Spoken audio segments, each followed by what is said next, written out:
Bienvenue sur Branham Tabernacle Côte d'Ivoire. Le message que vous allez entendre s'intitule « Je sais que mon Rédempteur est vivant ». Dans ce sermon, frère William Branham nous conduit au cœur de la foi véritable, cette assurance qui ne dépend pas des circonstances, mais d'une révélation intérieure. Christ est vivant et il agit encore aujourd'hui. Quand tout semble perdu, quand la maladie frappe, quand la mort approche, la foi du croyant murmure encore « Je sais que mon Rédempteur est vivant ». Ce n'est pas une espérance incertaine, mais une certitude divine, une conviction qui transforme la peur en louange et le désespoir en victoire. Écoutons maintenant cet appel vibrant à la foi vivante, proclamé par le prophète William Branham. De tous les jours saints, c'est ce jour-ci, le jour de la résurrection. Nous nous réunissons, le cœur réjoui, parce qu'il vit. Et il a dit, parce que je vis, vous vivez aussi. Quelle belle espérance sur laquelle nous reposer ce matin. Maintenant, juste avant d'aborder le message de ce matin, courbons la tête, un petit moment encore pour prier. Dear God, we are grateful this morning to be the people that is called by thy name. We are so Dieu bien-aimé, nous sommes reconnaissants ce matin d'être le peuple qui est appelé de ton nom.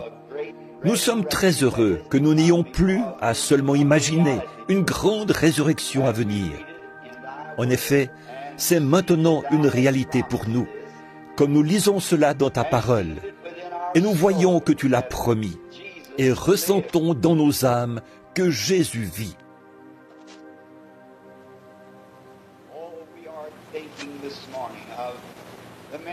Oh, nous pensons ce matin aux nombreux chagrins que nous avons eus dans la vie, aux nombreuses tristesses que nous avons connues et aux expériences qui nous ont déchirés et jetés à la merci des vents de la terre. Nous avons enterré nos bien-aimés et nous avons pleuré sur leur tombe. Et nos âmes se consument, pour ainsi dire, au-dedans de nous. Mais alors, nous pensons à aujourd'hui. Oh, ce que signifie le fait que Jésus soit ressuscité des morts. Il a dépouillé l'ennemi de tout pouvoir lorsqu'il est ressuscité, triomphant. Il a retiré toutes les ombres. Maintenant, nous marchons dans la précieuse lumière de sa résurrection.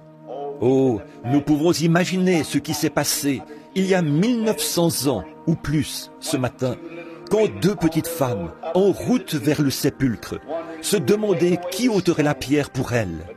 Mais Dieu l'avait déjà ôtée. Et celui qui avait été retenu était ressuscité des morts. Et il s'est entretenu avec elles. Il leur a dit, « Allez dire à mes disciples et à Pierre que je les reverrai en Galilée. » Oh, combien nous te remercions pour cette merveilleuse expérience par laquelle nous sommes encore témoins de cette résurrection et qui est tout aussi réelle pour nous maintenant qu'elle l'était pour elle ce matin-là, parce qu'il est ressuscité des morts. Pardonne-nous nos péchés et nos manquements, tout ce que nous avons fait ou dit, ou même pensé qui était mauvais, Seigneur. Nous te prions de nous pardonner ces choses. Scelle-nous profondément. Approche-toi de nous ce matin. Oh, très souvent, tu te tiens dans les ombres quand nos détresses sont profondes. Lorsque Marie s'est retournée au sépulcre ce matin-là, elle pleurait. Et elle a entendu une voix derrière elle qui disait « Pourquoi pleures-tu » Il se tenait juste derrière elle, observant ce qui se passait. Et lorsqu'il a prononcé son nom, son cœur a dû bondir de joie, parce que son Seigneur était ressuscité des morts. Oh, parle-nous ce matin, Seigneur. Donne-nous ta parole et ton esprit, et renouvelle notre assurance ce matin, alors que nous parlerons des prophètes et des différentes personnes qui ont attendu ce glorieux moment. Et nous attendons la résurrection générale dans les derniers jours, lorsque notre Seigneur reviendra. Jusqu'à ce moment-là, Seigneur, garde-nous en santé, heureux, remplis de joie, dans l'allégresse. Que nous vivions, non pas de pain seulement, mais que toute parole qui sort de la bouche de Dieu soit la source de notre subsistance. Accorde-nous cela, Père, car nous le demandons au nom de celui qui est ressuscité des morts et qui nous a donné l'assurance de notre résurrection. Amen.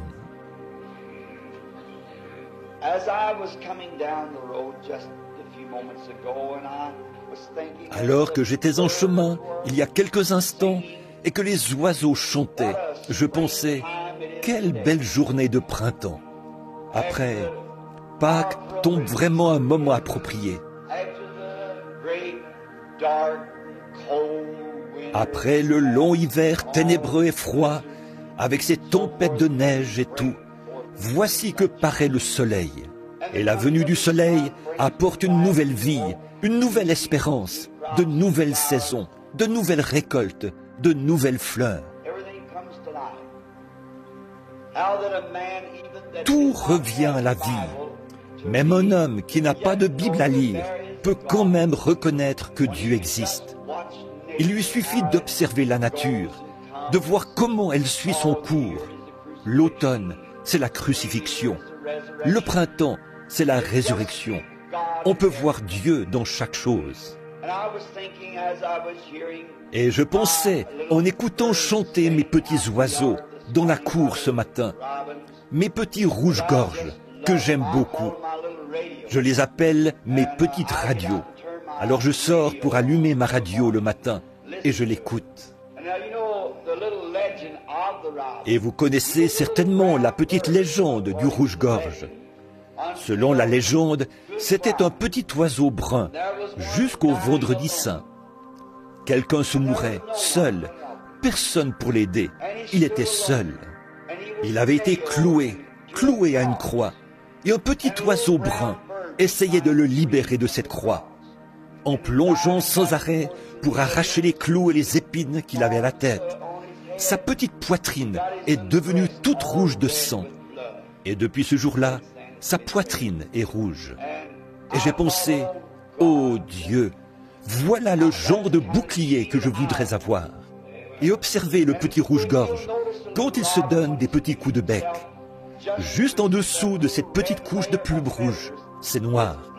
Le reste de son plumage est noir. Mais le bouclier rouge le protège. Ça, c'est ce que je veux. Peu importe combien nous essayons d'être bons, nous sommes toujours des pécheurs. Mais ce petit bouclier rouge, c'est tout ce qu'il lui faut pour le rendre différent des autres oiseaux. Tout ce qu'il nous faut pour nous rendre différents du monde, c'est simplement ce petit bouclier rouge de sa grâce. Nous venons en ce matin de Pâques, comme chaque matin de Pâques, où nous nous faisons une joie de nous rassembler très tôt au lever du soleil. Et depuis de nombreuses années, j'ai le privilège de venir ici, au tabernacle, de baptiser les gens et de leur prêcher la résurrection du Seigneur Jésus. Et hier soir, quand j'étudiais pendant l'orage, je me suis dit, quelle parole serait appropriée demain matin pour ce service de la résurrection? Il m'est alors venu à l'esprit ce sujet, ce que vient de lire notre frère dans Job, au chapitre 19, du verset 23 au verset 27. Je sais que mon Rédempteur est vivant, a dit Job. Et j'ai choisi cela comme sujet.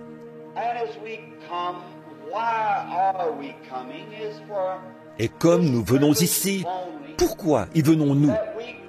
C'est dans le seul but d'y trouver de nouvelles espérances. Nous sommes ici, sur cette terre, et nous savons que nous vivons dans les ténèbres. Inutile de nous imaginer des choses ou de nous raconter des histoires. Nous le savons bien, que nous vivons dans les ombres de la mort. Chaque sirène d'ambulance que nous entendons, chaque cimetière auprès duquel nous passons, chaque hôpital que nous voyons, chaque cheveu gris, tout cela grave dans notre mémoire, jeunes comme vieux, la pensée que nous sommes un peuple condamné.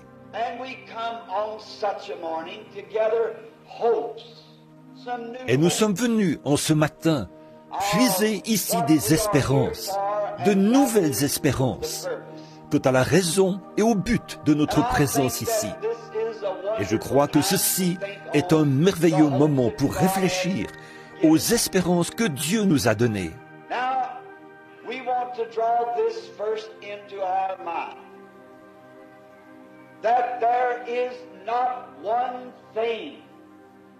Maintenant, nous voulons premièrement que ceci soit très clair dans notre esprit.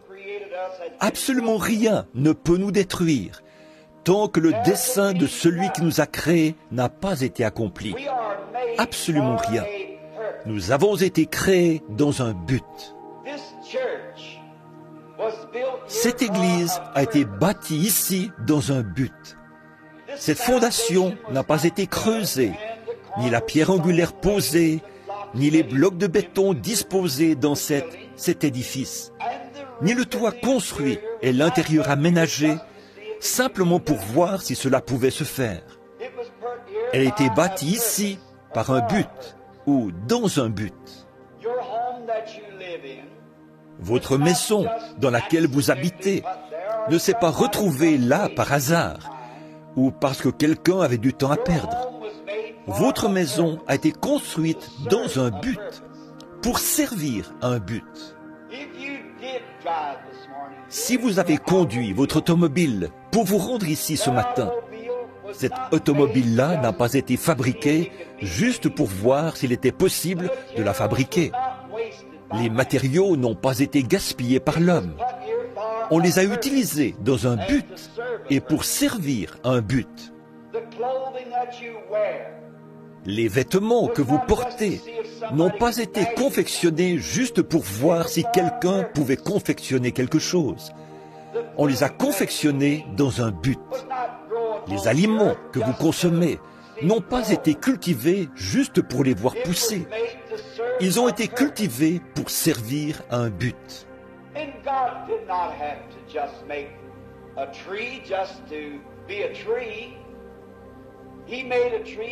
Et Dieu n'a pas créé un arbre tout simplement pour qu'il y ait un arbre. Il a créé l'arbre dans un but. Et Dieu ne nous a pas créés, vous et moi, juste pour voir s'il pouvait le faire. Il nous a créés dans un but. Donc, nous avons tous été placés ici dans un but. Vous n'avez pas été placés ici simplement pour qu'il y ait un être humain de plus. Vous avez été placés ici parce que Dieu vous a créé dans un certain but. Vous n'avez pas été placés ici simplement pour consommer les aliments que Dieu a fait pousser. Vous n'avez pas été placés ici simplement pour vivre dans la maison que l'homme a construite ou pour porter des vêtements que quelqu'un a confectionnés. Vous avez été placés ici dans un but précis. Peu importe combien petit vous êtes, combien grand vous êtes, combien important vous êtes, ou combien insignifiant vous êtes, vous avez été placés ici pour accomplir un but.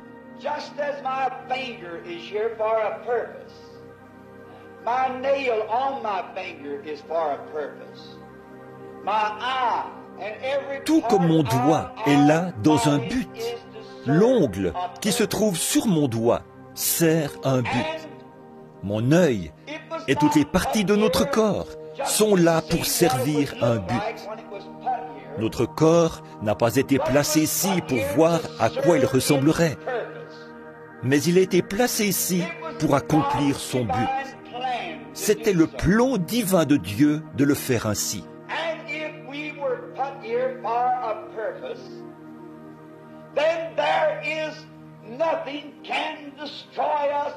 Si donc nous avons été placés ici dans un but, alors rien ne peut nous détruire, tant que Dieu n'a pas accompli son dessein. Rien ne peut nous nuire, tant que ce but, le but dans lequel Dieu nous a placés ici, n'a pas été manifesté. Quels que soient les ennuis que nous avons, quels que soient les chagrins ou les peines qui nous accablent, toutes ces choses ont leur raison d'être. elles sont là pour une raison. We will take, for instance, Noah in the Bible. There was a flood that came on.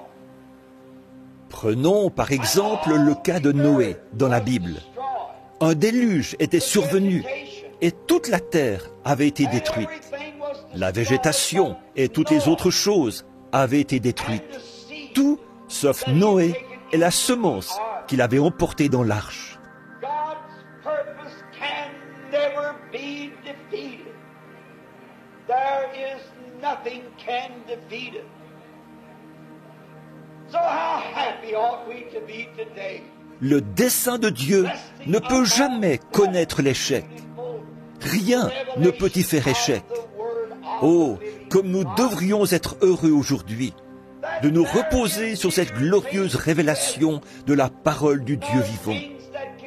Rien de ce qui existe maintenant ou de ce qui pourrait survenir, aucune maladie, aucun chagrin, aucune mort, aucun péril, rien ne peut nous séparer du dessein du Dieu vivant.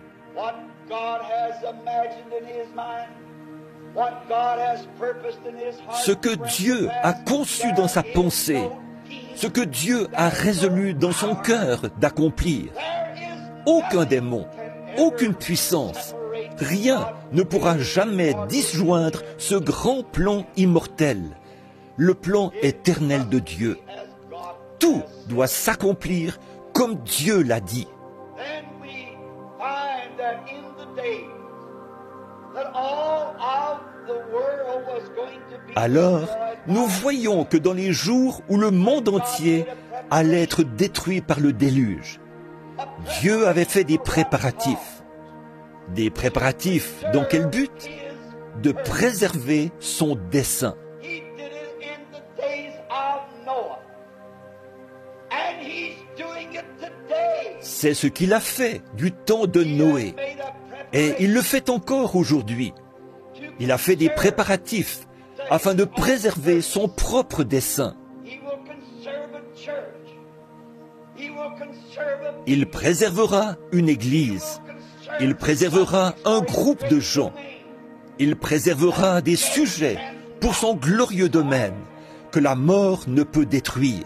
and we realize Et nous savons bien que c'est par la foi que nous croyons ceci. but the resurrection Mais la résurrection produit un solide fondement sur lequel repose notre foi. nothing can destroy. As the poet once wrote, oh what a Rien ne peut détruire cela. glory divine. Comme l'a écrit une fois le poète, « Oh, quel avant-goût de la gloire divine, héritier du salut, acquis par Dieu, né de son esprit, lavé dans son sang. » Quelle assurance! Sur ce roc solide, la résurrection de notre amoureux béni, le Seigneur Jésus. Rien ne peut détruire cela. Cela a été planté, c'est la semence de Dieu. Le but de Dieu, c'est de nous donner le Saint-Esprit béni. Le but de Dieu, c'est de nous montrer des signes, des prodiges et des miracles. C'est le but de Dieu, et rien ne peut le détruire. Toutes les puissances de l'enfer auront beau s'engager à fond à combattre ce but, il prévaudra quand même. Nous avons la promesse éternelle de Dieu.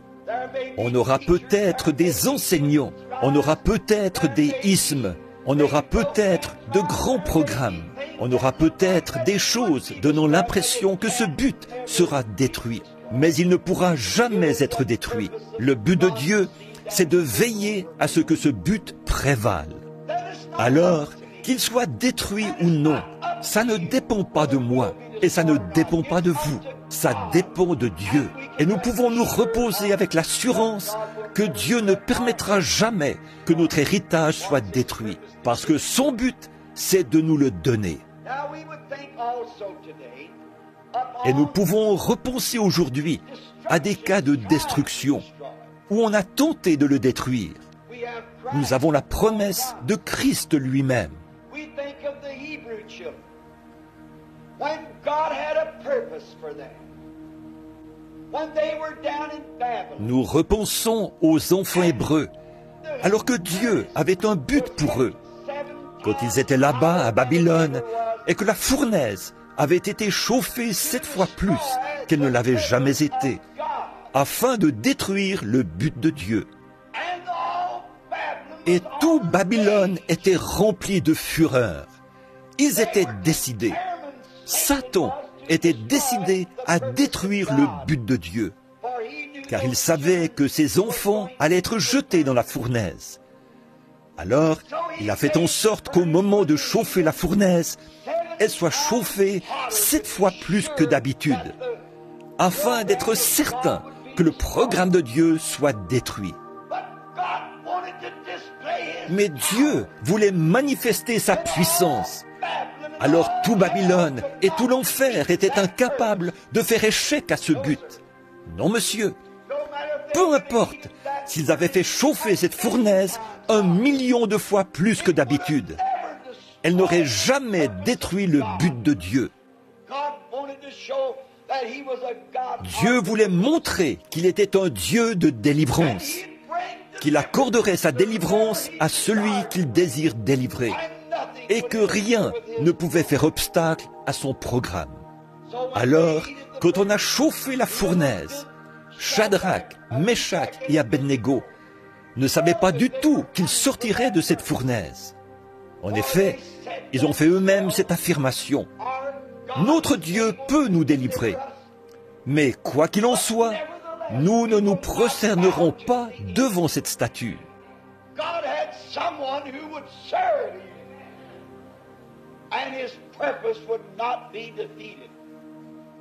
Dieu avait là quelqu'un qui le servirait.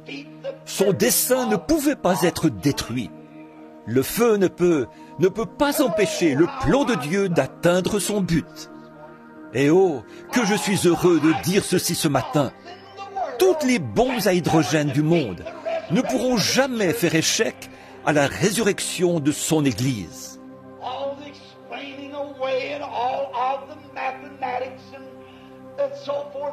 Malgré toutes les explications convaincantes, toutes les mathématiques et tout ce que ce monde intelligent s'est proposé de faire, dans le but voilé de détruire la foi des enfants de Dieu, il n'y arrivera jamais.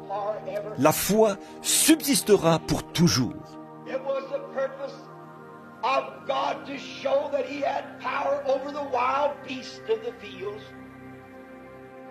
Dieu avait pour but de démontrer qu'il avait autorité sur les bêtes des champs.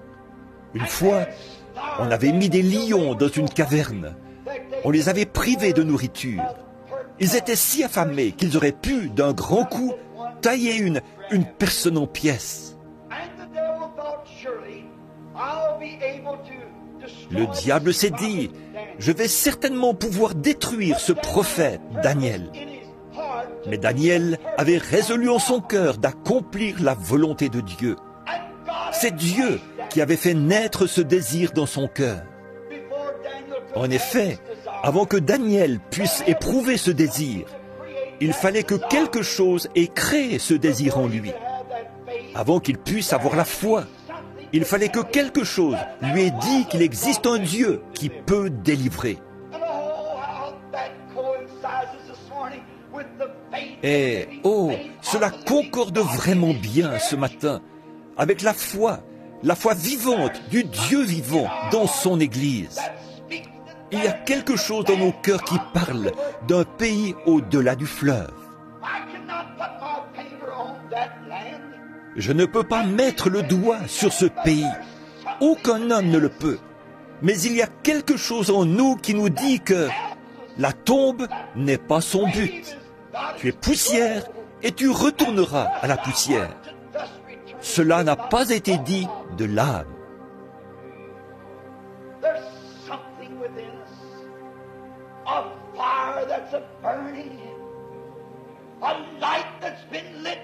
Il y a quelque chose au-dedans de nous, un feu qui brûle, une lumière qui a été allumée par Dieu, et aucune brise ne peut l'éteindre, aucun refroidissement dans l'Église, aucune indifférence parmi les gens, aucune persécution du monde, ne peut éteindre une flamme que Dieu a allumée.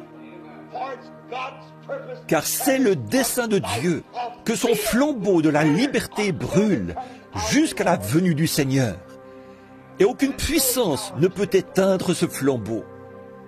Elles auront beau souffler, il n'en brûlera qu'avec plus d'éclat. Tout au long des âges, il a été prouvé que les persécutions fortifient l'Église.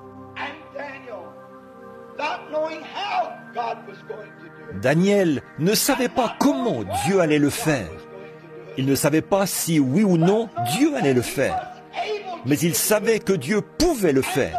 Oui, il savait qu'au fond de lui, quelque chose lui disait cela. Voyez, Dieu avait un but. Il faisait tout concourir à ce but. Et aujourd'hui, peu importe que nous ayons parfois l'air d'être indifférents, que tout aille de travers, et que l'Église se trouve dans telle situation ou telle autre situation, tout ça, c'est dans le dessein divin de Dieu, afin de nous modeler et de nous façonner à sa manière à lui. Qui sait façonner la matière mieux que le Créateur?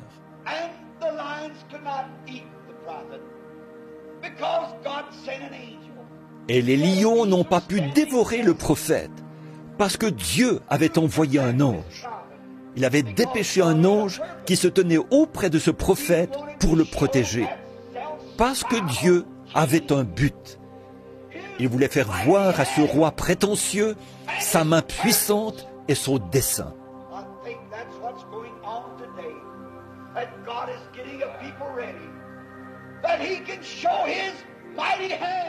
À mon avis, c'est ce qui se passe aujourd'hui. Dieu est en train de préparer un peuple afin de manifester sa main puissante pour accomplir son puissant dessein. Oh, combien je suis heureux ce matin qu'il vive dans mon cœur, qu'il ne soit pas un Dieu mort. Il est un Dieu vivant et tout au fond de moi. Hier matin, j'étais assis dans un fauteuil de coiffeur pour me faire couper les cheveux. Un jeune homme me coupait les cheveux, là, dans la boutique de frère Egan. J'étais assis là, la tête baissée. Et oh, j'étais si fatigué. Mes réunions ont été très longues et je compte me retirer demain matin pour me reposer un peu, avant le début des prochaines réunions. Alors, j'étais si fatigué qu'il m'a semblé que mon cœur allait cesser de battre. Et tout à coup, j'avais l'impression d'être dans l'espace, pendant que j'étais assis là, et que j'entendais tout le monde parler. Je me suis demandé, ai-je fait une crise cardiaque, et que maintenant je suis en train de quitter ce fauteuil de coiffeur pour l'au-delà? Je me suis dit, je me demande bien si c'est ce qui est en train de se produire. J'ai palpé mes mains, elles étaient engourdies, et j'avais l'impression que mon cœur avait cessé de battre. Je me suis dit, oh, mais l'évangile doit être prêché. Alors aucune puissance ne peut m'emporter tant que le dessein de Dieu n'aura pas été accompli. Rien ne peut me nuire, absolument rien, tant que le dessein de Dieu n'aura pas été accompli. Et quand son dessein aura été accompli, je veux partir selon ce dessein. Quand lui, il aura terminé, alors moi aussi j'aurai terminé. Quand il en aura terminé avec moi, alors j'en aurai terminé avec la vie. Quand il en aura terminé avec vous, alors vous aurez terminé, vous aussi. Donc, qu'est-ce que ça peut bien faire? Dieu tient toutes ces choses dans sa main. Que nous soyons jeunes ou vieux, nous ne savons pas à quel moment le dessein de Dieu sera accompli, achevé. Parfois, Dieu prend les petits bébés pour montrer qu'il peut guider leur petite âme. Tout ce qu'il fait, c'est dans un but. Il a dit que pas même un passereau ne peut tomber du ciel sans qu'il le sache. Toute chose concourt à son dessein, exactement à l'heure et au moment prévu. Tout cela est dans son plan divin. Rien ne peut détruire.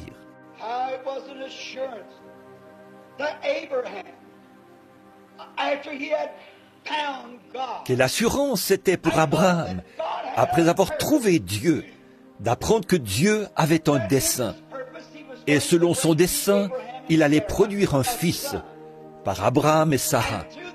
Et c'est par ce fils, Isaac, qu'allait venir le Seigneur Jésus.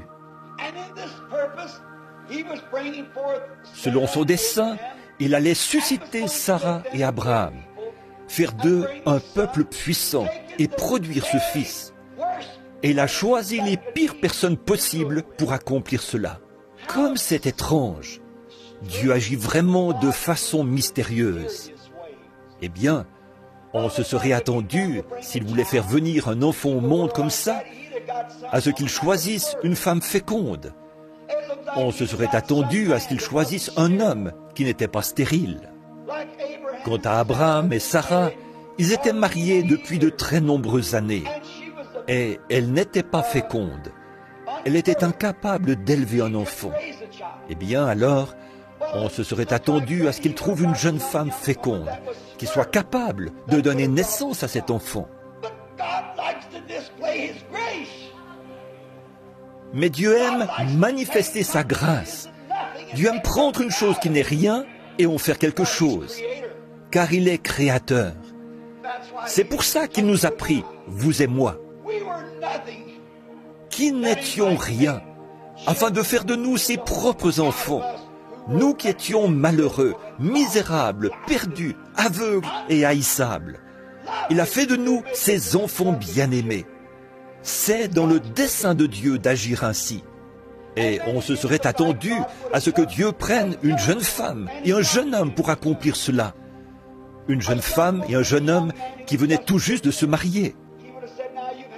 Il leur aurait dit, « Voici, vous n'avez pas d'enfant. Je veux que votre premier fils qui naîtra, je ferai de lui mon Isaac. » Mais Dieu a choisi un homme de 75 ans et une femme de 65 ans pour accomplir son dessein, pour montrer que peu importe si vous êtes jeune ou vieux, Dieu peut mettre son dessein à exécution. Et il le fera. Ça, c'est certain. Ainsi, quand Abraham avait 75 ans, il a reçu la promesse de Dieu. Il en a parlé à Sarah. Alors le diable a dit, « Tu sais quoi? Je vais retarder tout ça pendant quelque temps. Je crois que si je les laisse devenir très vieux, ils perdront la foi. Et ils sauront que cette chose-là ne peut pas arriver. Voici, ils sont déjà tout tremblants à 75 ans. Si je pouvais seulement retenir cette promesse pendant quelque temps. »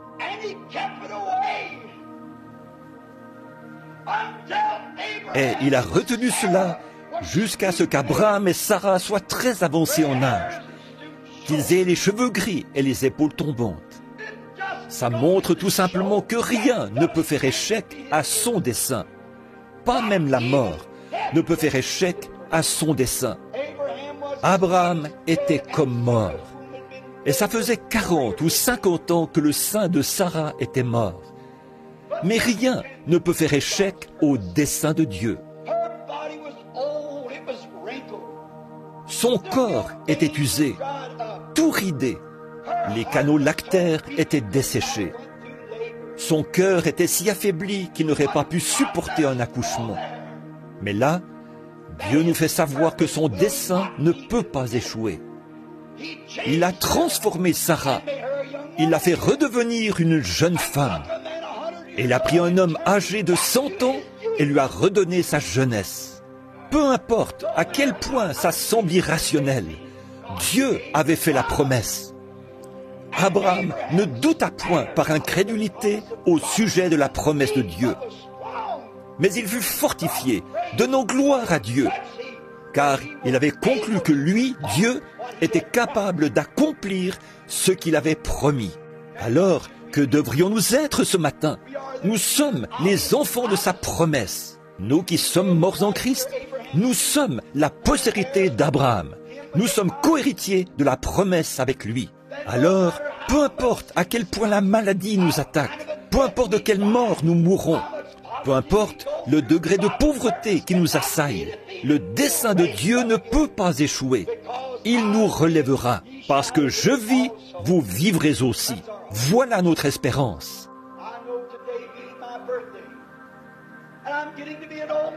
Bon, je sais qu'aujourd'hui, c'est mon anniversaire et que je me fais vieux. Je me regarde dans le miroir Et je constate que ce jeune garçon qui avait construit ce tabernacle n'est plus si jeune que ça. Il se transforme en homme âgé, aux épaules tombantes, à la barbe grisonnante, en train de perdre ses cheveux. Mais rien ne peut faire échec au dessein de Dieu. Rien. Aussi, je me repose avec assurance sur la promesse. Parce que je vis, vous vivrez aussi. Je dis comme Job autrefois, je sais que mon Rédempteur est vivant. Et au dernier jour, il se tiendra sur la terre. C'est un but que Dieu a. Il faut que j'accomplisse ce but. Ma vie entière doit être amenée à son but et à son programme. Il en est ainsi pour chacun de nous. Dieu a un but pour lequel le vieil Abraham a pu persévérer, comme voyant celui qui est invisible. Parce que c'était le dessein de Dieu. Il savait que Dieu lui avait fait cette promesse. Alors, peu importe combien tout semblait contraire, Dieu avait fait cette promesse-là à Abraham. Donc Dieu a accompli sa promesse. Il l'a accompli pour Abraham. Il l'a accompli pour tous ses enfants. Et il tiendra sa promesse. C'était le cas de Moïse. Il avait été instruit dans toute la sagesse des Égyptiens. Mais il savait que Dieu avait un but à accomplir dans sa vie. C'était le cas de Jochébed, sa mère, qui avait pris son bébé chéri, le plus beau de tous les bébés du monde à cette époque-là, un doux petit enfant. Elle l'a mis dans une arche et l'a poussé sur les eaux du Nil, où les crocodiles étaient devenus gras à force de manger de jeunes enfants hébreux, car on leur donnait pour nourriture des enfants hébreux. Et elle a pris son bébé et l'a poussé là, en plein dans les mâchoires de la mort. Tout en sachant ceci, le dessein de Dieu ne peut pas échouer. Dieu d'Abraham, prends soin de mon enfant et fais-lui accomplir le but pour lequel tu l'as suscité. Il n'y avait pas assez d'eau dans le Nil pour le noyer. Il n'y avait pas assez de crocodiles dans le monde pour le dévorer. Il était l'élu de Dieu. Et de même qu'il était l'élu de Dieu pour ce but-là, nous sommes les élus de Dieu aujourd'hui. Nous qui croyons à la résurrection du Seigneur Jésus. Et il n'existe pas de bombe, il n'existe pas d'enfer, il n'existe rien d'autre qui puisse détruire le dessein de Dieu. Nous aurons part à la résurrection. Il le faut. C'est une promesse que nous avons reçue de Dieu, le dessein de Dieu. Et Moïse, un homme d'âge mûr de 40 ans, qui avait été instruit dans des écoles. Mais parfois, Dieu utilise des voies détournées pour accomplir ses desseins, ce qu'il a promis.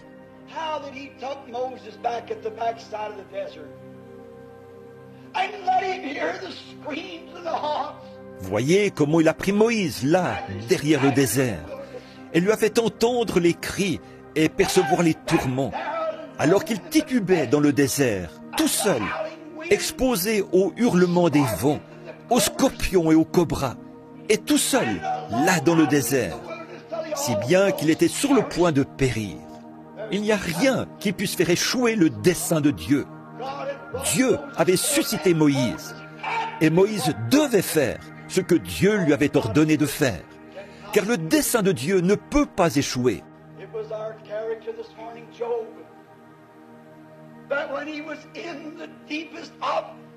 C'était le cas de Job, notre personnage ce matin, quand il était au plus fort de la détresse et qu'il avait perdu toutes ses richesses. Ses enfants étaient décédés, son corps était couvert d'ulcères, et Job était dans la détresse, la plus accablante de sa vie. Il était assis sur un tas de cendres, il grattait ses ulcères avec un tesson, et sa femme s'est tenue à la porte et lui a dit « Pourquoi ne pas maudire Dieu et mourir ?» Les membres de son église lui avaient tourné le dos pendant 7 jours, et ils l'accusaient. Eux qui auraient dû le réconforter, mais ils l'accusaient d'avoir péché en secret et l'accusaient d'être un rétrograde.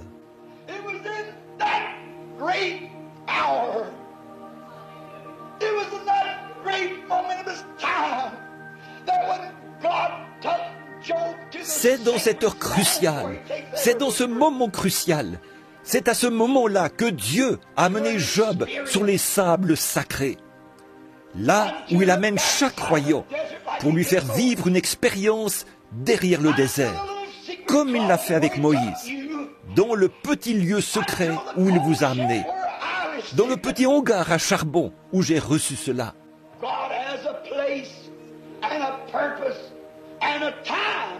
Dieu a un lieu, un dessein et un temps.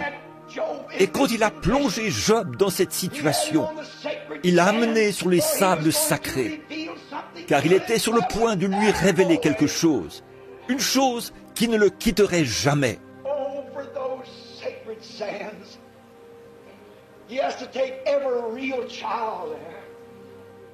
Oh, ces sables sacrés! Il se doit d'amener chaque véritable enfant à ce point-là. Il vous amène à ces endroits où aucun démon ne peut s'aventurer. Aucun enseignant ne peut démontrer le contraire par ses explications. Là-bas, sur ces sables, il vous donne quelque chose, une expérience que vous n'oublierez jamais aussi longtemps que les âges se dérouleront. Peu importe combien athées pourraient devenir votre mère, votre papa, votre époux, votre épouse, vos collaborateurs, chaque véritable croyant fait l'expérience de cet endroit où Dieu l'a rencontré. Il n'y a aucune exception. Chaque croyant vit cela.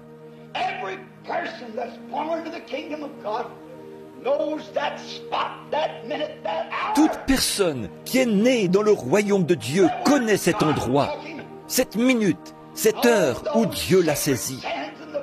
Et sur ces sables sacrés, dans la présence du buisson ardent, il a fait quelque chose à ce croyant qu'aucune intelligence du monde ne peut détruire. Sur ce roc, je bâtirai mon église, et les portes du séjour des morts ne la détruiront pas. Sur ce roc, la révélation spirituelle de Jésus le ressuscité. Sur ce roc, Job était dans la détresse. Il avait tout perdu. Sa femme s'était retournée contre lui et l'accusait.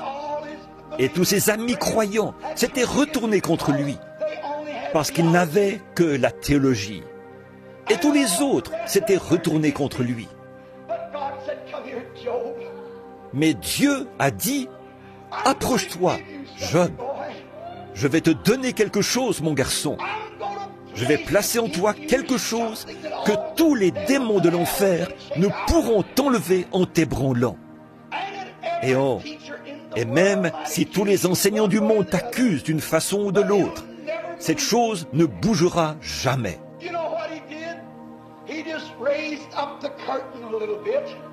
Savez-vous ce qu'il a fait? Il a tout simplement soulevé le rideau un tout petit peu et a dit, « Regarde là-bas, Job. » Et qu'a vu Job? Que pensez-vous qu'il a vu? Il a vu Pâques pour la première fois. Il a vu le premier Pâques. Et il s'est écrié, « Je sais que mon Rédempteur est vivant. » Oh, quel endroit béni où se trouver! Chaque homme qui est choisi de Dieu, chaque femme et chaque enfant arrive à cet endroit, sur ces sables sacrés, où Dieu soulève le rideau. Et là, vous le voyez dans la puissance de sa résurrection. Vous savez qu'il est vivant. Et comme Job, nous pouvons nous écrier, « Je sais que mon Rédempteur est vivant et que dans les derniers jours, il se tiendra sur la terre. Même si les vers de ma peau détruisent ce corps, de cette même chair, je verrai Dieu. » Cette toute première vision de Pâques a fait pousser un cri au prophète. Les tonnerres ont grondé et il y a eu des éclairs. Pour la première fois, il a vu Pâques. À quel moment l'a-t-il vu? Ce n'est pas quand il portait des tenues très soignées, pas quand ses cheveux étaient peignés, peut-être avec grand soin, pas quand il jouissait d'une excellente santé, mais c'est quand il était dans la détresse, quand il était en proie à la détresse, presque à l'heure de sa mort. C'est à ce moment-là qu'il a vu Pâques. C'est là qu'il a vu la première résurrection.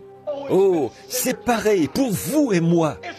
C'est quand nous nous sommes prosternés devant l'autel, quelque part, que nous étions prêts à mourir et que nous avons dit, « Seigneur Dieu, fais quelque chose pour moi. » C'est à ce moment-là que Dieu a soulevé le rideau et que nous avons vu Pâques. Nous avons vu Pâques, pas vraiment d'un point de vue théologique. Nous n'avons pas vu Pâques comme une occasion de porter de nouveaux vêtements. Nous n'avons pas vu Pâques en termes de petits lapins et d'œufs colorés. Nous avons vu Pâques de la puissance de la résurrection du Seigneur Jésus-Christ. Le vrai Pâques, c'était cela. Et quand il s'est écrié, Dieu lui a répondu avec du feu.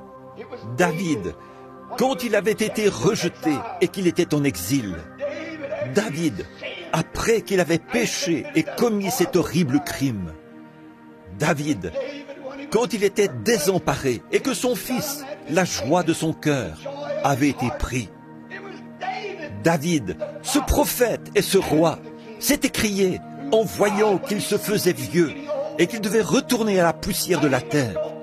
Là, David a dit, « Et même ma chair reposera avec espérance, car il ne permettra pas que son sein voie la corruption.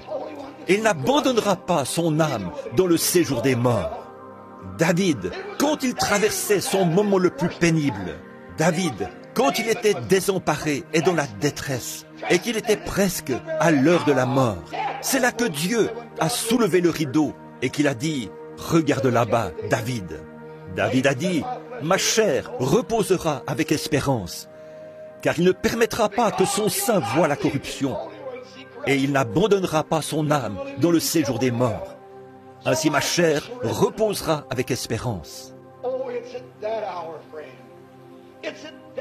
Oh, mes amis, c'est à cette heure-là, c'est à ce moment-là, c'est à ces heures cruciales de crucifixion que nous voyons la résurrection.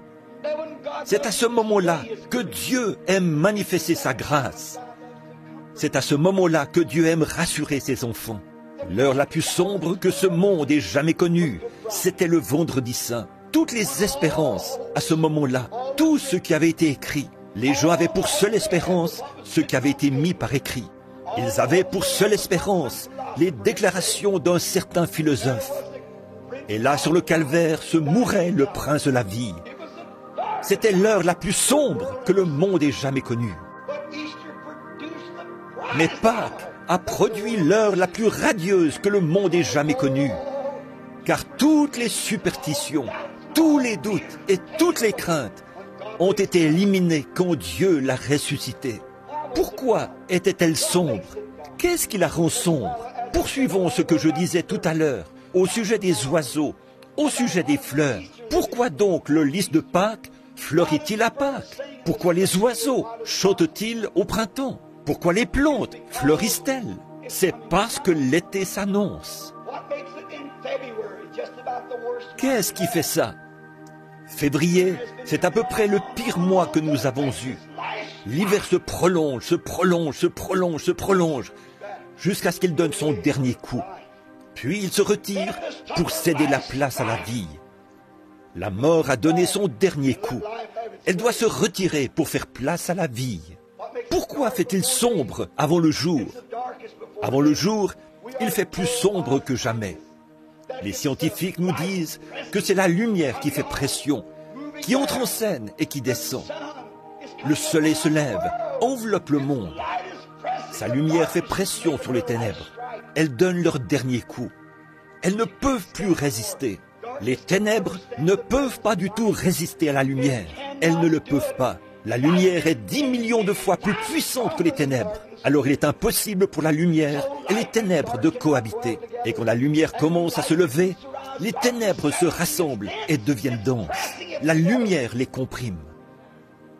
C'est pareil à laisser tomber de l'encre dans une bassine remplie de décolorants. Elle disparaît tout simplement. La noirceur de l'encre disparaît quand elle tombe dans le décolorant. Cette encre devient, elle aussi, du décolorant. Oh, c'est ainsi qu'est le péché. quand il tombe dans le sang du Sauveur, il disparaît tout simplement. Il n'existe plus. Ce n'est pas étonnant qu'il ait dit, c'est dans la mer de l'oubli, la bassine du décolorant de Dieu, où il est pour toujours impossible de retrouver ce péché. Il a été dissous, il n'existe plus. Il en est de même pour le péché. Une fois que vous avez vu la véritable résurrection et le prix qui a été payé pour cette résurrection, les ténèbres se condensent parce qu'elles doivent bientôt disparaître. Et aussitôt qu'apparaît la lumière, les ténèbres disparaissent. Où vont-elles? Qu'est-il arrivé à cette nuit ténébreuse qui, il y a quelques heures, enveloppait ce tabernacle? Elle ne peut simplement plus exister maintenant. Le soleil brille. Où est-elle allée? En quel lieu s'est-elle élevée ou est-elle descendue? Elle a tout simplement disparu. La raison pour laquelle il faisait noir, c'est parce qu'il n'y avait pas de lumière. Et la raison pour laquelle l'homme vivait sans espérance, c'est parce qu'il n'y avait pas eu de résurrection. Mais Pâques a produit la résurrection. Maintenant, les ténèbres ont disparu. Tout est lumière. Oui, nous marcherons dans cette lumière, là où la miséricorde étincelle. Brille autour de nous, le jour et la nuit. Jésus, la lumière du monde. La nuit se poursuit. Transposons ceci maintenant sur le plan national. C'est l'heure la plus sombre que ce monde ait jamais connue. Même la nature tremble. À un moment donné, cette terre tout entière pourrait être réduite en poudre. Qu'arriverait-il de par cette réaction de l'hydrogène ou de l'oxygène, de certaines de ces bombes puissantes, la réaction atomique? Chaque arbre, chaque herbe, tout, chaque branche, chaque butte, chaque personne, tout serait mis en pièces et redeviendrait des acides. Voyez-vous ce que c'est?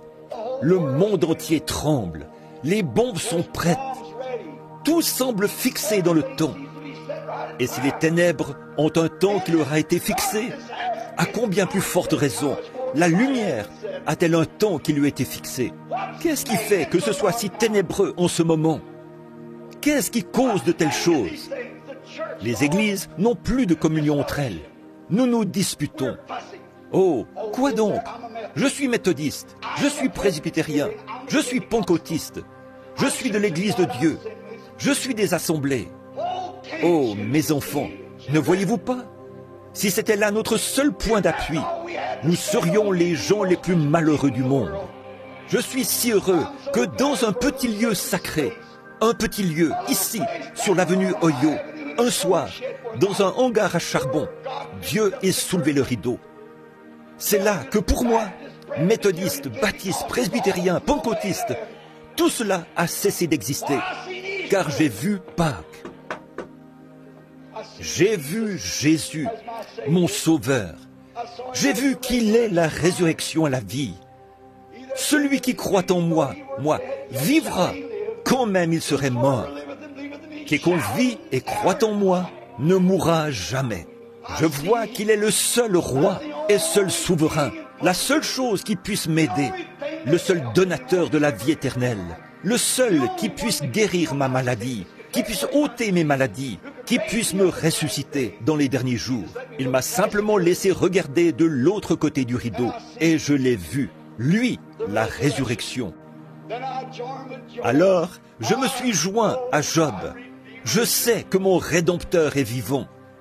Et après que méthodistes, baptistes, presbytériens, pentecôtistes auront cessé d'exister, mon Rédempteur, lui, continuera toujours à vivre.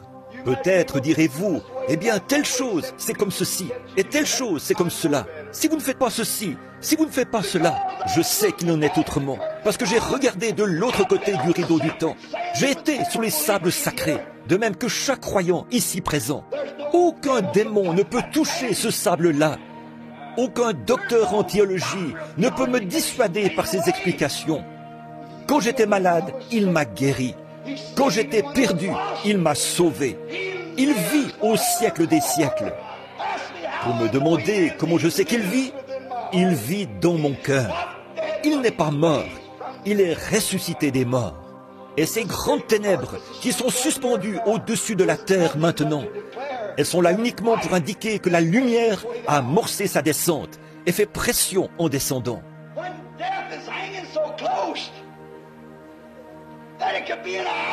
La mort est si proche que cela pourrait se produire dans une heure. Le monde pourrait connaître sa fin dans une heure.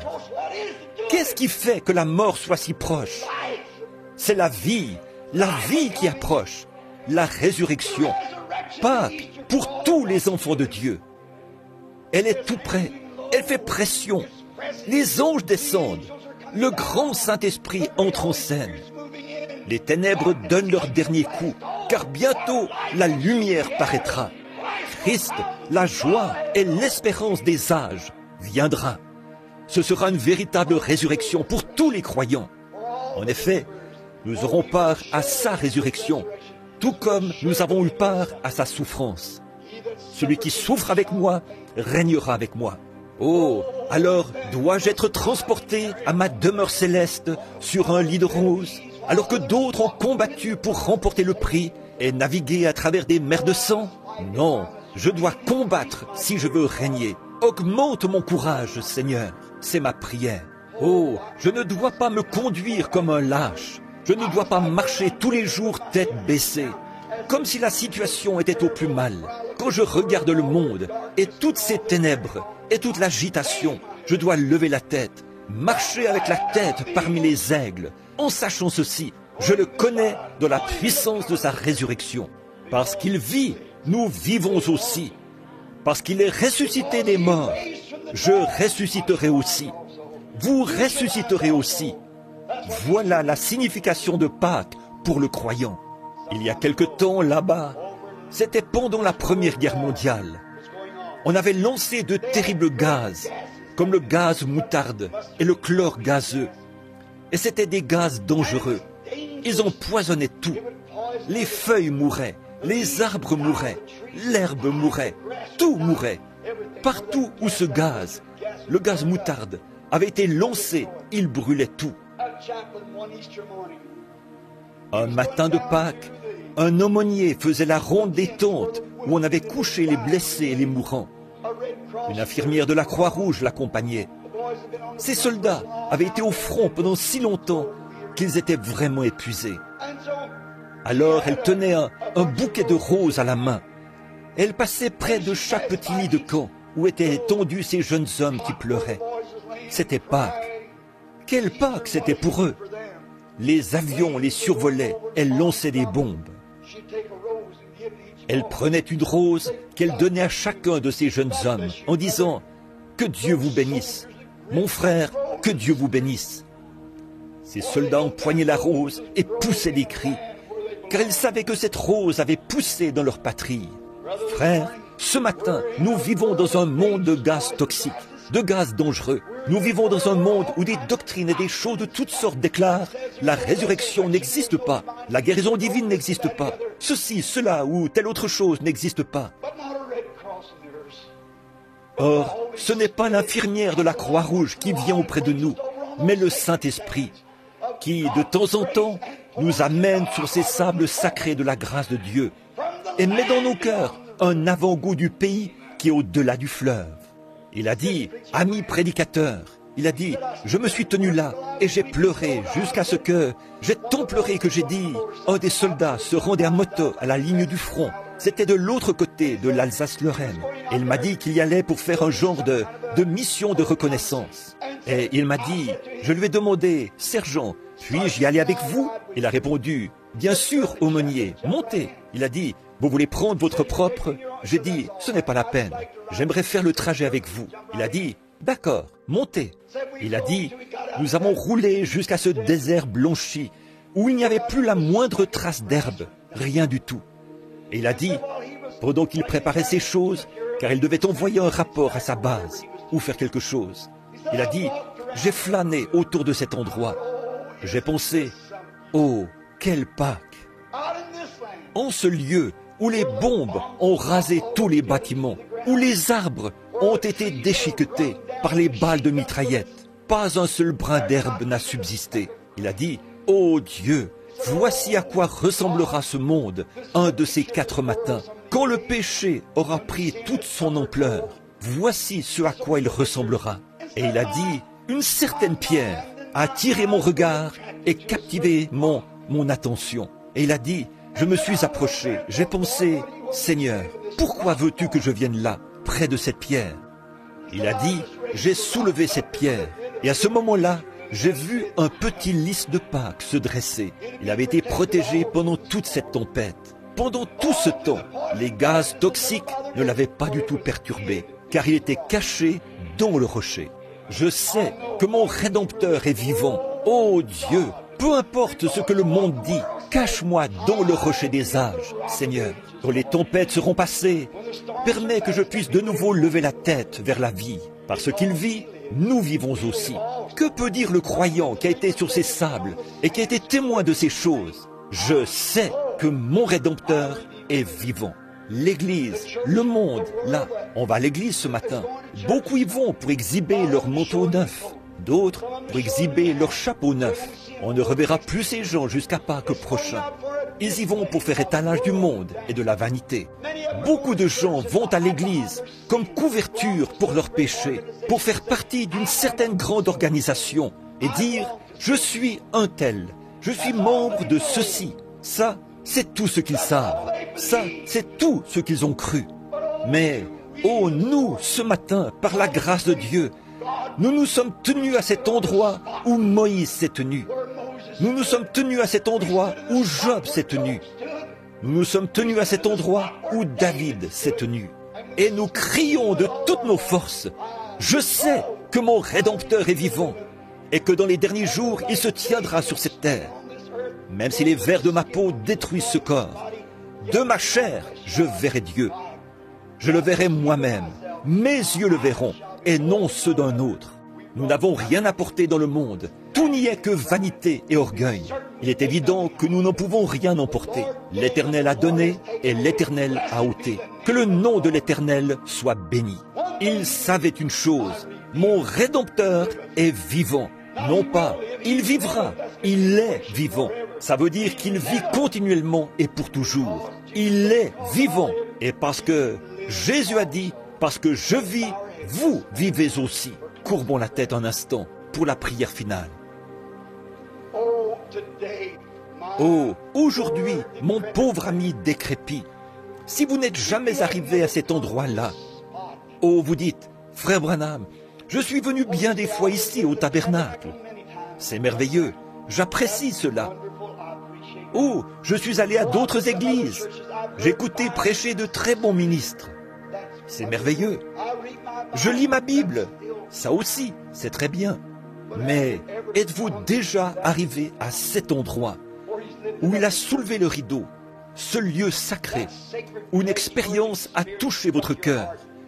Et là, vous avez su que Pâques n'est pas un conte de fées. Là, vous avez su que Pâques n'a rien à voir avec un Père Noël. Une petite histoire fictive. Là où vous savez vous-même qu'il est vivant et que, parce qu'il vit, vous vivez aussi. Si vous n'avez jamais vécu cette expérience, alors ce matin, c'est le meilleur moment du monde pour laisser Dieu soulever le rideau. Jésus est vivant. Il agit librement sur la terre ce matin. Il est votre sauveur aujourd'hui. Il sera peut-être votre juge demain. Mais n'avez-vous jamais eu cette expérience? Sinon, voulez-vous lever la main pour dire « Ô Dieu, sois miséricordieux envers moi. À partir de maintenant, je croirai. » Celle qui a levé la main là, au fond. Que Dieu vous bénisse, monsieur. Vous qui êtes là-bas, quelqu'un d'autre, levez la main. Maintenant, tous ceux qui sont ici et qui n'ont jamais vécu cette expérience, voulez-vous lever la main pour dire « Ô Dieu, ce matin, à ta propre manière divine, je ne t'impose pas la façon dont tu vas me faire vivre cette expérience, et je ne te l'indique pas non plus, Seigneur, mais à ta propre manière divine, Seigneur, veux-tu m'amener à cet endroit où quelque chose se produira dans mon cœur? J'ai eu des hauts et des bas, j'ai été en dedans et en dehors. On dirait que je n'arrive pas à me stabiliser. Mais fais que ce jour de Pâques soit un vrai Pâques pour moi. Seigneur, amène-moi à cet endroit-là, derrière le désert. Et là-bas, façonne maintenant mon cœur. Donne-moi de me tenir sur ces sables sacrés, où aucun démon, ni rien d'autre, ni personne ne pourra me dissuader. Je saurai que c'est réel. Laisse-moi regarder de l'autre côté du rideau du temps pour envisager l'avenir. C'est pour cela que je suis venu ici ce matin, Seigneur, pour trouver cela. J'ai écouté le prédicateur essayer de l'expliquer. Je veux que tu me le révèles. Voulez-vous lever la main? Que Dieu vous bénisse, madame. Que Dieu vous bénisse. Et vous, le jeune homme qui est là-bas au fond, que Dieu soit avec vous. À ma gauche ici, dans l'allée de gauche. À ma gauche, est-ce que quelqu'un voudrait dire « Oh Dieu, sois miséricordieux envers moi en ce moment. Que Dieu vous bénisse. » Vous qui êtes ici, dans l'autre allée, oui, levez la main, dites « Oh Dieu, sois miséricordieux envers moi. » Que Dieu vous bénisse, jeune dame. J'ai le mal du pays. Je suis fatigué. Et c'est Jésus que je veux voir. J'aimerais entendre des cloches du Havre, le doux carillonnement. Mon sentier s'éclairerait. Toutes les craintes se dissiperaient. Seigneur, laisse-moi regarder de l'autre côté du rideau du temps. Laisse-moi regarder juste un peu et voir Jésus dans sa résurrection. Y aurait-il quelqu'un d'autre maintenant, avant que nous terminions par la prière? Soyez sincères, levez la main. Frère Branham, je n'ai jamais pu témoigner du baptême du Saint-Esprit. C'est de cela que je parle. Le seul moyen pour vous de devenir héritier de la promesse, c'est par le baptême du Saint-Esprit. Vous le savez bien, ça, c'est votre naissance. Ça, c'est votre sable sacré. Que Dieu vous bénisse, madame. Que Dieu te bénisse, fiston, là-bas au fond. Que Dieu vous bénisse, monsieur. Que Dieu vous bénisse, madame. Que Dieu vous bénisse, vous qui êtes à l'arrière. C'est ça. Que Dieu vous bénisse, monsieur. Que Dieu vous bénisse, jeune homme.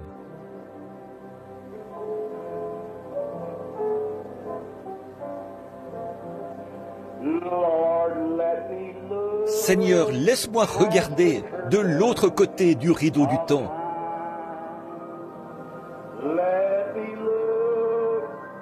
Laisse-moi regarder de l'autre côté du rideau du chagrin et de la crainte. Fais-moi entendre de la cloche du Havre le doux carillonnement. Mon sentier s'éclairerait. Toutes les craintes se dissiperaient. Seigneur, laisse-moi regarder de l'autre côté du rideau du temps. Si vous vous trouvez dans cette situation, vous ne savez vraiment plus où vous en êtes. 10 ou 15 mains se sont levées. Je pense qu'il y en a plus. En ce matin de Pâques, pourquoi ne pas lever la main pour dire « Seigneur, me voici. Quand on ouvrira le baptistère à 11 heures, moi aussi j'entrerai dans ces eaux. Je vais y être enseveli par le baptême, afin de me relever en nouveauté de vie, pour marcher avec toi, Seigneur. Je désire regarder de l'autre côté du rideau du temps. Je désire vivre une expérience maintenant même, en ce matin de Pâques, pour pouvoir dire à tout instant de ma vie, oui, j'étais assis dans un petit tabernacle fait de blocs, par un beau matin de Pâques. Dieu a soulevé le rideau, j'ai regardé de l'autre côté. J'ai vu que mon Église ne comptait pas vraiment. J'ai vu qu'il n'y avait plus rien sur la terre qui comptait vraiment pour moi. Là, j'ai vendu tout ce que j'avais. J'ai acheté la perle de grand prix. J'ai accepté Jésus comme mon sauveur. Je lève maintenant la main, Seigneur Dieu. Sois miséricordieux envers moi. Ô Dieu, je désire regarder de l'autre côté du rideau du temps. Y aurait-il quelqu'un d'autre maintenant, avant de terminer? Dieu bien-aimé, ce moment est un moment solennel. Nous savourons ces bénédictions. Nous avons savouré la parole. Et nous avons savouré, au-delà même de ce que nous pourrions expliquer, la présence du Saint-Esprit qui nous a donné cette grande assurance. Savoir que nous sommes passés de la mort à la vie. Il y a des personnes ici présentes, Seigneur, beaucoup de personnes qui ont levé la main. Ce moment est un moment solennel. Il se pourrait qu'ils aient été formés dans une école de théologie. Il se pourrait qu'ils aient brûlé des cierges. Il se pourrait qu'ils aient récité des prières, chapelet à la main. Il se pourrait qu'il se soit joint à une dénomination, se soit fait immerger d'une certaine façon, se soit fait verser de l'eau sur la tête, ou se soit fait asperger d'eau. Il se pourrait qu'ils aient récité le credo des apôtres et observé des rituels routiniers. Mais ils n'ont jamais atteint ce sable sacré, n'ont jamais atteint cet endroit, comme l'ont fait Job, Moïse, Abraham, comme l'ont fait tous tes enfants. Ils n'en sont jamais arrivés là, comme ces disciples qui étaient allés au sépulcre ce matin-là et avaient vu qu'il n'y était plus. Seigneur, permets qu'en ce moment même, le grand Saint-Esprit descende dans le cœur de ceux qui ont levé la main et qu'il accomplisse cette grande œuvre que nous te demandons. Exauce-nous, Seigneur. Ils sont à toi. Ils sont les fruits du message. Je te prie de les bénir d'une façon merveilleuse. Donne-leur le baptême du Saint-Esprit aujourd'hui. Nous ne savons pas. Il se pourrait que nous ne voyions jamais un autre jour de Pâques. C'est sûrement le cas pour certaines personnes qui sont ici. Ils ne verront plus un jour de Pâques comme ceci, Pâques qui sert de commémoration. Mais Seigneur, puissent-ils voir le vrai jour de Pâques, Seigneur, celui où leur corps reprendra la silhouette d'un jeune homme ou d'une jeune femme, où ils sortiront de la tombe pour vivre éternellement.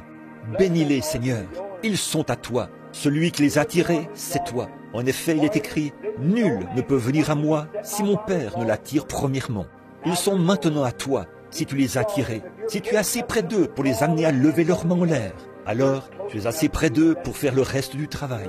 Ils sont à toi, Père. Fais que ce moment soit celui où la paix s'installera en eux.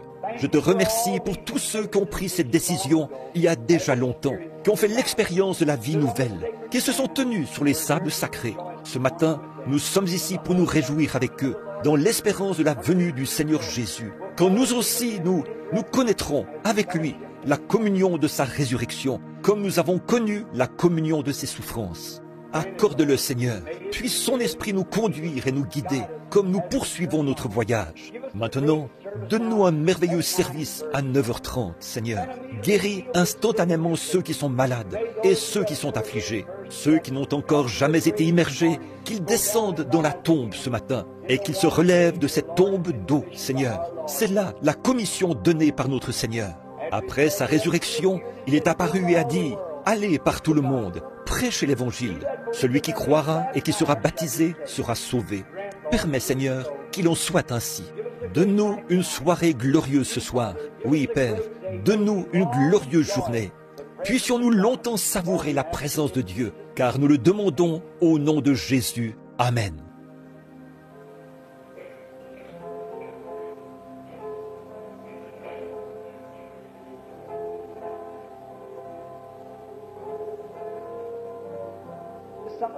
Il y a quelque chose dans ce vieux cantique qui éveille quelque chose en moi. Quand les ténèbres s'enfuient, qu'est-ce qui arrive? La lumière. Chantons ensemble ce cantique pour la gloire de Dieu. Tous en chœur maintenant. Oh oui, nous marcherons dans la lumière. Là où la miséricorde étincelle. Brille autour de nous le jour et la nuit. Jésus, la lumière du monde. Lorsqu'il est ressuscité le matin de Pâques, il a dissipé toutes les ténèbres. Elles se sont envolées. Il est maintenant la lumière. Je suis la résurrection et la lumière. La résurrection est la vie. La résurrection est ce qui est à venir. Il est tout en tous. Vous l'aimez, n'est-ce pas? Combien l'aime? Levez la main bien haut. C'est très bien. Serrez la main de la personne qui est assise près de vous pendant que nous chantons de nouveau. Nous, à votre droite, à votre gauche, derrière vous, devant vous. Belle lumière.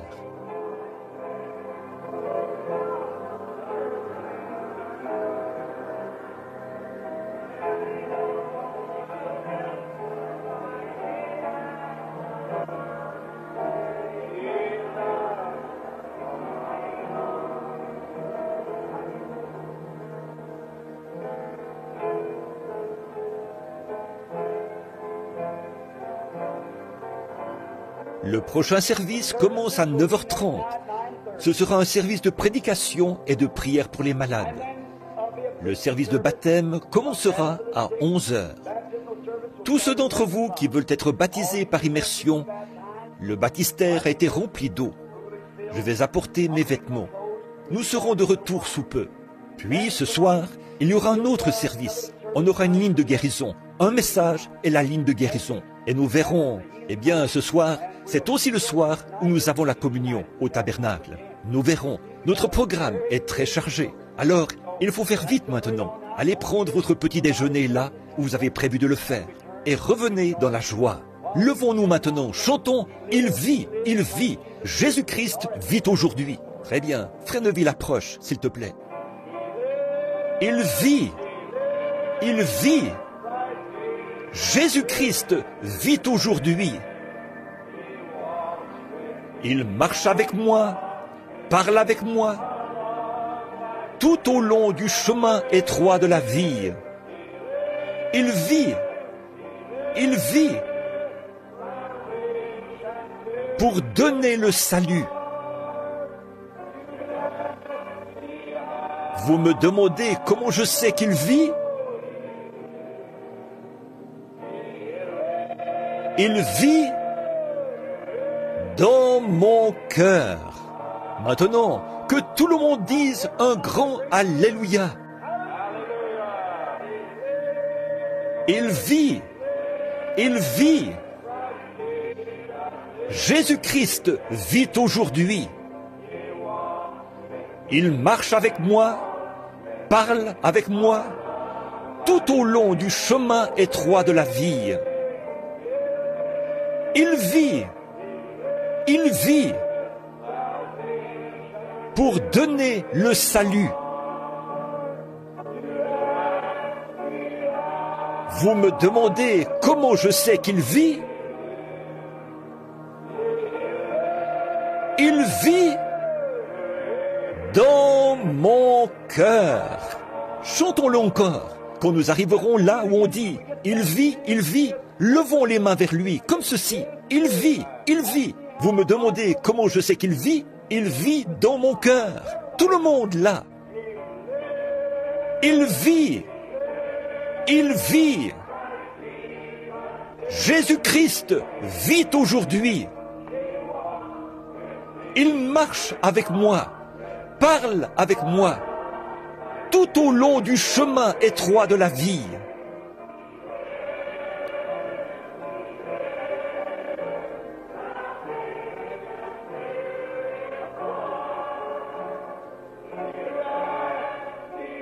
Vous me demandez comment je sais qu'il vit.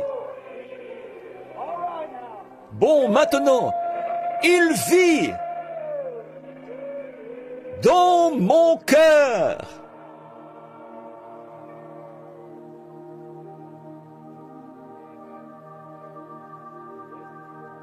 N'est-il pas merveilleux? C'est maintenant le moment solennel et sacré où nous allons nous séparer pour aller déjeuner dans nos maisons et revenir dans la joie. Pendant que nous courbons la tête, je vais demander à notre bien-aimé frère Faust du Canada, qui se trouve ici, s'il veut bien terminer par la prière. Frère Faust, s'il vous plaît. Dans les ténèbres, Job a crié « Je sais que mon Rédempteur est vivant ». Et aujourd'hui encore, cette confession reste la victoire du croyant.